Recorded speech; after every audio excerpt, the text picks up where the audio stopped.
और वो वादा की गई मुक़द्दस रूह जो कायनात की शुरुआत से है, अब एक जिस्म में है और हमारे बीच आ चुकी है।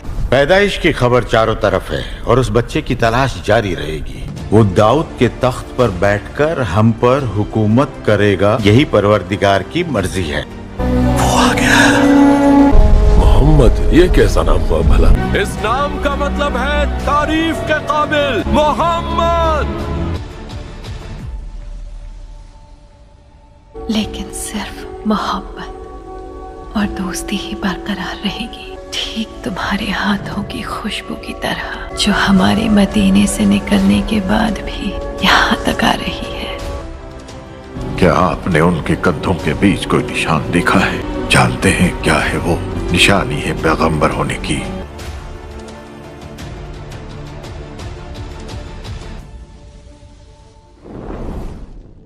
बलूगत के इब्तदाई दिनों में हज़रत मोहम्मद सल्लल्लाहु अलैहि वसल्लम अहले मक्का की बकरियां उजरत पर चराया करते थे, और ये कोई ऐब की बात नहीं थी, बल्कि ये हुजूर अकरम सल्लल्लाहु अलैहि वसल्लम की अज़मत और तवाज़े की खुली दलील है।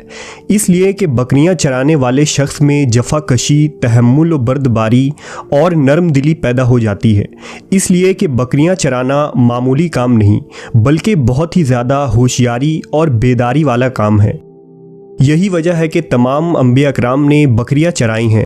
इस मुतालिक खुद नबी सल्लल्लाहु अलैहि वसल्लम ने अहादीस मुबारका में फरमाया है कि अल्लाह ने जो भी नबी भेजा उसने बकरियां ज़रूर चराईं। सहाबा ने पूछा कि या रसूल अल्लाह, क्या आपने भी?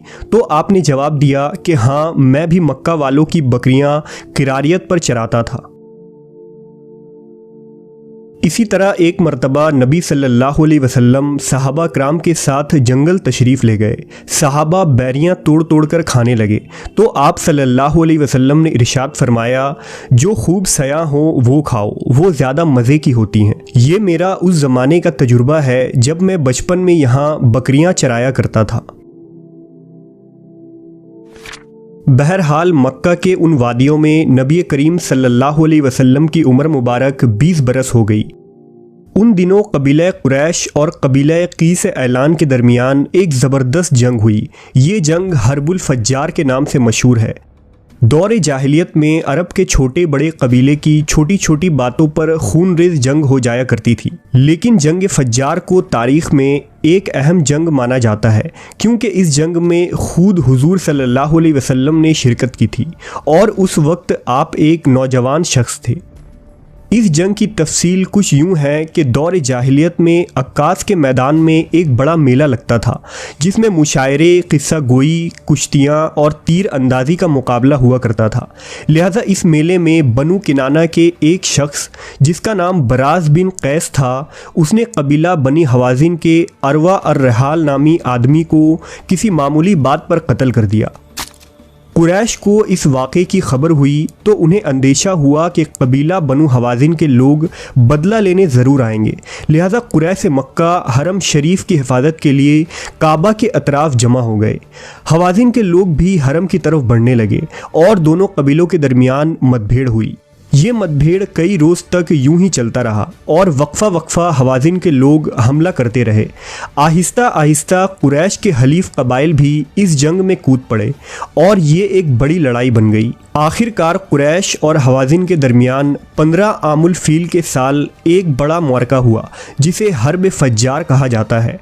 ये एक ज़बरदस्त और फैसला कुन जंग थी, जिसमें जीतने वाला पूरे जज़ीरा अरब और तमाम कबीलों में सबसे ताकतवर साबित होता।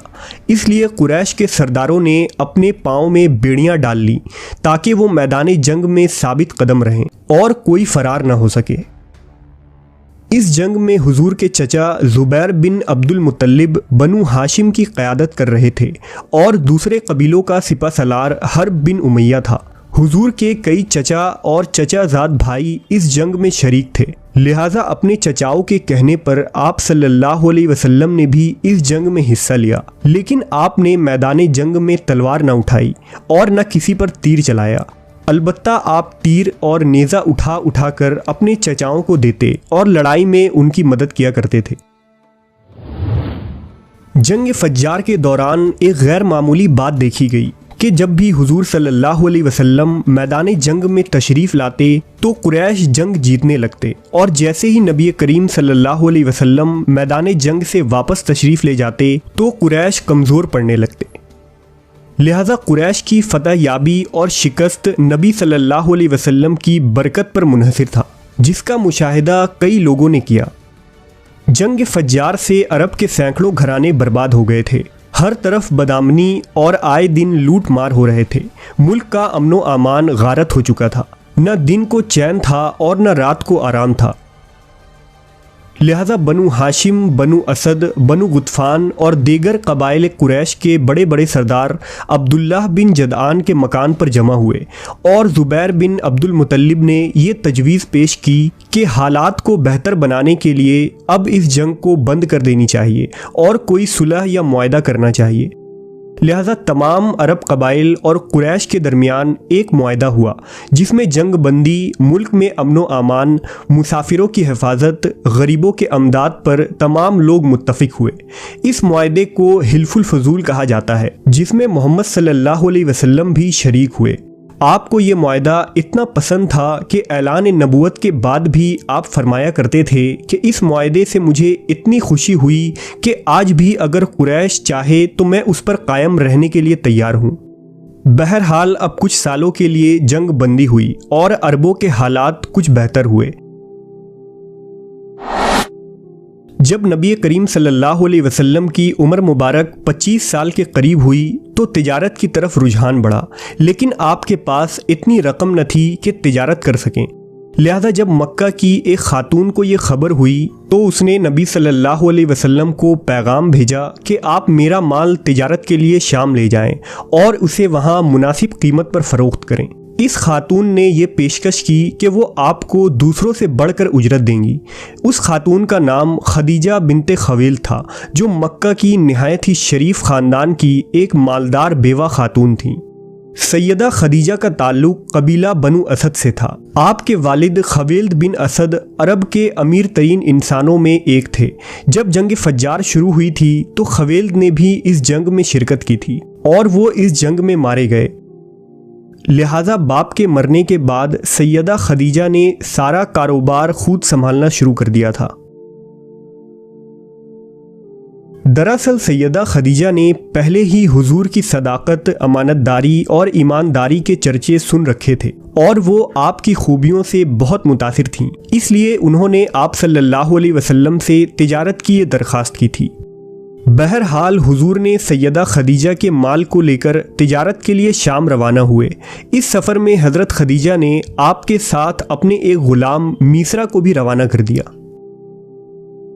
इब्न इसहाक के मुताबिक सफ़र शाम के दौरान हुजूर सल्लल्लाहु अलैहि वसल्लम ने एक जगह थोड़ा तवक्कुफ़ किया और एक दरख्त के साए में आराम फरमा हुए। करीब नस्तूर राहिब की एक खानकाह थी। राहिब ने जब आप सल्लल्लाहु अलैहि वसल्लम को देखा तो मीसरा के पास आया और पूछा कि वो हस्ती कौन है जो उस दरख्त के नीचे आराम फरमा रहे हैं। उसने कहा, ये अहले हरम के हाशमी कुरैसी जवान मोहम्मद हैं, जो सालेह, अमानतदार और एक सच्चे इंसान हैं। राहिब ने कहा, क्या उनके आँखों में सुर्खी रहती है? मीसरा ने कहा, हाँ, ये सुर्खी हमेशा उनके आँखों में होती है। नस्तूर ने कहा, ये पैगंबर हैं और सबसे आखिरी पैगंबर हैं, जिसकी अलामतें हमारी किताबों में मौजूद हैं। उस दरख्त के नीचे सिवाय नबी अल्लाह के और कोई शख्स भी आज तक न बैठा है। मीसरा ने राहिब के इस बात को जहन नशीं कर लिया और सफ़र आगे बढ़ा।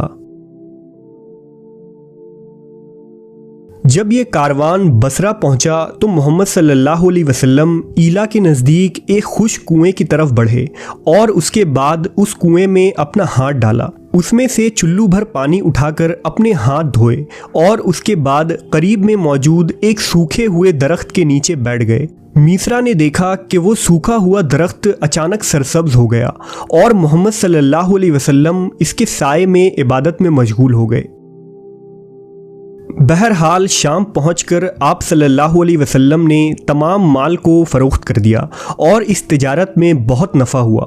लिहाजा हुजूर सल्लल्लाहु अलैहि वसल्लम मीसरा के साथ मक्का के लिए वापस रवाना हो गए। शाम से वापसी पर रास्ते में एक दिन दोपहर और सख्त गर्मी का वक्त था। मीसरा क्या देखता है कि हुजूर ऊंट पर सवार हैं और दो फरिश्ते आपको धूप से बचाने के लिए साया किए हुए हैं। अल्लाह ने मीसरा के दिल में नबी की ऐसी मोहब्बत डाल दी कि गोया वो नबी सल्लल्लाहु अलैहि वसल्लम का गुलाम बन गया।